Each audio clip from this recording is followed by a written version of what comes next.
Republican party of India आठवलेकर यांची राज्य कार्यकारिणी बैठक शाहू स्मारक भवन कोल्हापूर येथे नुकतीच पार पडली. हिरे सामाजिक न्याय मंत्री आणि आठवले गटाचे अध्यक्ष रामदासजी आठवले यांच्या अध्यक्षतेखाली ही राज्य कार्यकारिणीची बैठक पार पडली. या कार्यकारिणीसाठी राज्यातील सर्व रिपब्लिकन पार्टी ऑफ इंडियाचे जिल्हाध्यक्ष कार्यकर्ते हे मोठ्या संख्येने उपस्थित होते.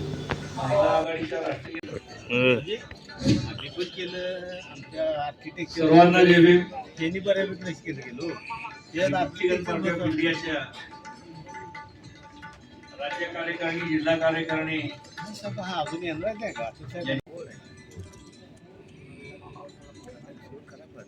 वाले नाही का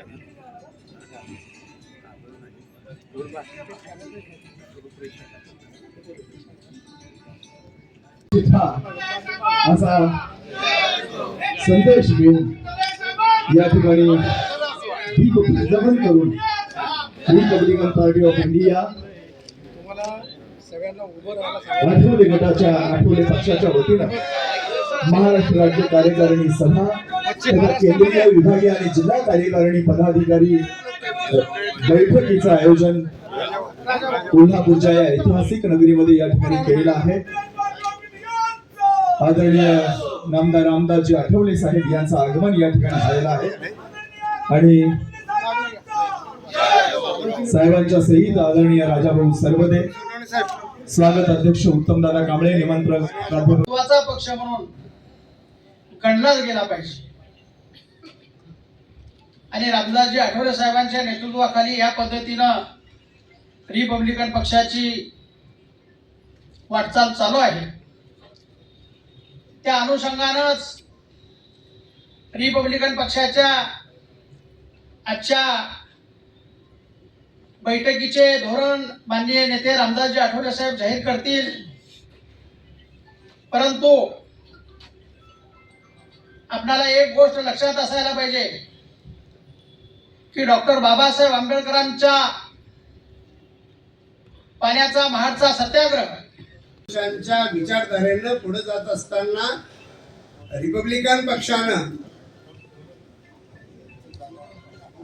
संपूर्ण महाराष्ट्र आणि देशाला दिशा मिळेल अशा पद्धतीचं काम या ठिकाणी केलेलं आहे.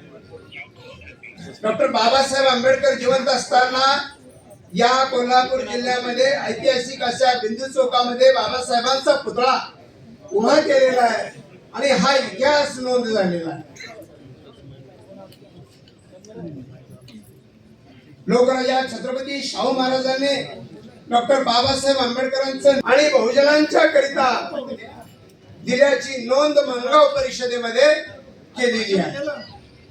रिपब्लिकन पक्षाचा बाबासाहेब आंबेडकरांच्या रिपब्लिकन पक्षाचा खासदार दिघे म्हणून या कोल्हापूर जिल्ह्याच्या मातीतून पुढे गेलेला आहे, संसदेपर्यंत पोहोचलेला आहे.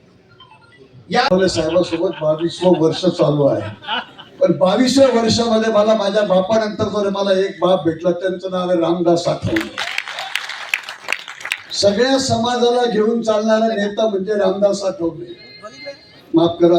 आणि आमच्या सीमात आमच्या राष्ट्रीय महिला अध्यक्ष सीमाताई आणि मंचावर बसलेले सर्व आदरणीय नेते आणि या कार्यक्रमाला उपस्थित असलेले सर्व भीमसैनिक, मला फक्त एवढंच बोलायचं, वेळ भरपूर होतोय की आज मी आरपीआय मध्ये आहे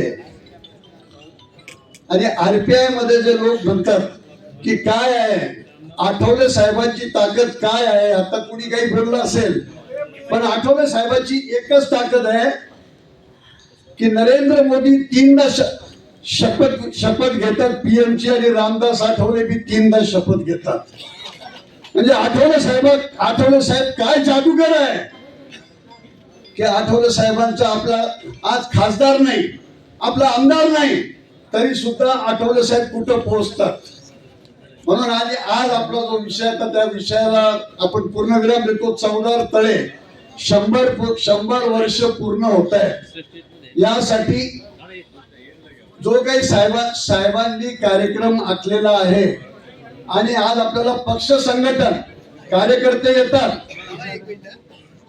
कोणत्याही कार्यक्रमाला पक्षाचा आपला पदाधिकारी असतो आणि सर्व काही बोलण्यापेक्षा अशोक बापूंनी साहेब येण्याच्या अगोदर जे सगळं सांगितलं तो सगळा भावार्थ त्याच्यात आलेला आहे. फक्त आपल्याला आता पक्ष वाढवायचा आहे.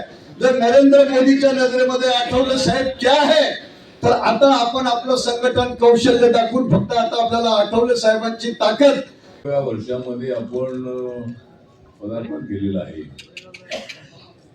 त्या निमित्ताने संपूर्ण महाराष्ट्रामध्ये समाज परिवर्तन मार्च या नावाने आपल्याला हा मार्च काढायचा आहे.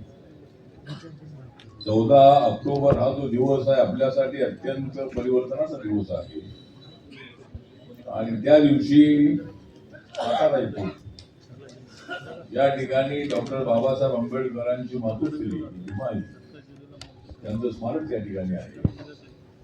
साताऱ्यामध्ये छत्रपती शिवाजी महाराजांचा जो संबंध आहे तोही त्या ठिकाणी आहे. त्यानंतर बाबासाहेब आंबेडकर ज्या शाळेमध्ये शिकले ती शाळा त्या ठिकाणी आहे. ज्या घरामध्ये बाबासाहेब आंबेडकर राहिले ती घरही त्या ठिकाणी आहे. म्हणून 14 ऑक्टोबरला आपण साताऱ्यामधून ही जी यात्रा आहे मार्च आहे हा मार्च सुरू करण्याची तारीख आपण निश्चित केलेली आहे. आणि त्यानंतर 18 नोव्हेंबरला पुण्यामध्ये मोठ्या मैदानामध्ये ज्या ठिकाणी 1 लाखापेक्षा जास्त लोक उपस्थित असतील आणि महाराष्ट्रातल्या सर्व लोकांनी त्या ठिकाणी यायचं आहे आणि त्या ठिकाणी याचा समारोप करण्याचं आपण ठरवलेलं आहे. आणि 14 ऑक्टोबरला बौद्ध धर्म परिषद जी आहे ज्या दिवशी बाबासाहेबांनी नागपूरमध्ये बौद्ध धर्माची दीक्षा घेतलेली होती तोच दिवस तो आहे 14 ऑक्टोबर. आणि कोल्हापूर सारख्या शाहूच्या नगरीमध्ये आपणालाही बौद्ध धर्म परिषद ठेवायची आहे. या ठिकाणी जे मैदान आहे काय नाव मैदानाचं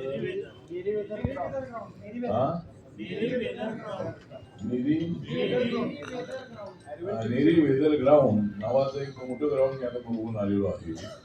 तर त्या ग्राउंडवरती आपली ही परिषद होणार आहे. 14 ऑक्टोबरला साताऱ्यातून 11-11:30 वाजता ही आपली यात्रा निघेल आणि तिथून कराड पेठ मार्गे ती कोल्हापूरमध्ये येईल आणि कोल्हापूरमधल्या जिल्ह्यातल्या तमाम लोकांनी मोठ्या संख्येने त्या ठिकाणी यायचं आहे.